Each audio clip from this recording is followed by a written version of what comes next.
સમાચાર બનાસકાંઠાથી। બનાસકાંઠાના થરાદ તાલુકાના નાગલા ગામમાં નર્મદા કેનાલના સીપેજ અને વરસાદી પાણીએ ગંભીર સ્થિતિ સર્જી છે।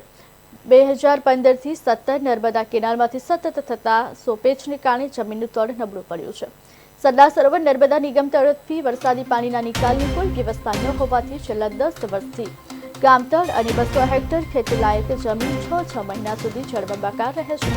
ચાલુ વર્ષના વરસાદી પરિસ્થિતિ વધુ વિકટ બનાવી છે।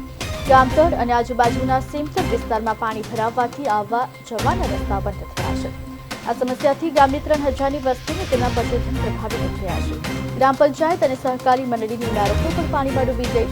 ગ્રામજનોએ સરપંચ સાથે મળી ધારાસભ્ય કાર્યાલય અને મામલતદારની રજૂઆત કરી। તેમની માંગણી છે સરદાર સરોવર નર્મદા વિભાગ, સિંચાઈ વિભાગ સહિતની વિવિધ સરકારી એજન્સીઓની ટીમો સ્થળ પર તપાસ કરે।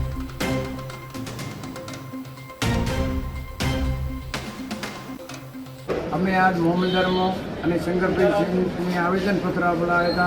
હાલ મોહમ્મદર કચેરીમાં તો અને નાગલામાં પાણી ખૂબ ભરાણું છે અને ખાસને લીધે અને નર્મદાને સીપેજને લીધે પાણી ભરાય છે અને વરસાદ થોડો પડે તો પાણી ખૂબ આગળથી આવે છે।